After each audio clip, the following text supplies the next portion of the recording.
د قرباني عمل د په تواتر سره مونږ تاسو ته رسیدلی ده چې کوم ورځ باندې پیغمبر علیه الصلاۃ والسلام قرباني کړې ده هغه وخت نه ونیسه تر اوسه پورې په ټولو مسلمانانو کې عملا دا یو عمل رایج دی چې هغه خامخا قرباني کوي.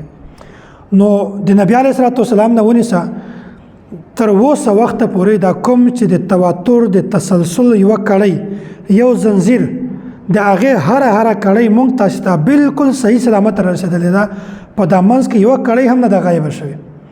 نو همیشه په هر دور کې پیغمبر علیه السلام صحابه کرام تابعین تبع تابعین ورسته امت تر نن ورځې پورې دا ټول خلک عملا قرباني کوي. دا په تواتر سره را نازله شوی ده. دغه سي حضرت زید بن ارقم رضی الله تعالی عنہ فرمای قال اصحاب رسول الله صلی الله علیه وسلم یا رسول الله ما هذه الاضاحی و صحابه کرام باندې نبی علیه الصلاه والسلام نه دا تاسو کو عرض وکړ یا رسول الله دا قربانی ته شایده د قربانی حیثیت ته شایده. نبی علیه الصلاه والسلام ورته فرمایل سنت ابيكم ابراهيم عليه الصلاه والسلام وایدا د تاسو پلار جد امجد حضرت ابراهيم عليه الصلاه والسلام سنت او طریقه ده. صحابه کرام بیا ورته فرمایي یا رسول الله فما لنا فيها وای اے پیغمبره مونږ ته په دې کې څه فائدہ یې فما لنا فيها یا رسول الله مونږ ته کومه فائدہ حاصلېږي. بیا نبی علیه الصلاه والسلام ورته ویل چې بكل شعره حسنه وای تاسو ته به د هر د دغه سروي د هر وخت په بدله کې وای ونه کې ملاويږي. نو ګوري تاسو د هر سروي په بدن باندې په کورولاو پاراباو وختان دي څوک غنلای هم نشي. نو بشمیر الله تعالی ثوابونه ورکوي.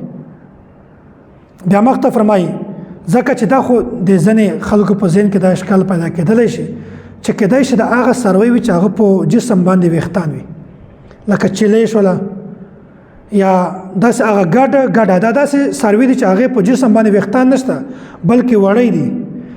نو چا په ذهن کې دا راتلی شي کېدای شي دا فضیلت دا صرف د ویښتانو دپاره وي داسې غوا د میخه ده او چیلۍ د دې دپاره وي ګډ دپاره نه وي اوښ دپاره نه وي. نو نبی علیه الصلاه والسلام دا خبره هم واضحه کړې ده. صحابه کرامو ته پوښتنه وکړو فصوف یا رسول الله اې د الله پیغمبره هغه سروي چې هغې باندې وړی دي هغې په بدله کې مونږ ته څه میلاویږي هغې څه حکم ده.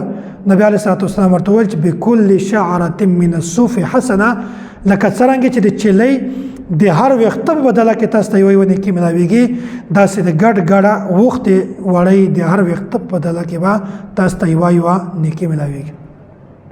څومره د فضیلت والا خبره ده.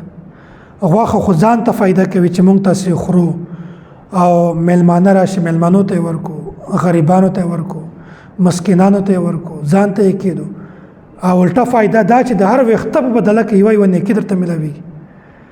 نو دا د قرباني یو تسلسل دا د پیغمبر علیه الصلاه والسلام نه راونیسه تر اوسه پورې دا عملا په ټولو مسلمانانو کې جاری او ساری ده.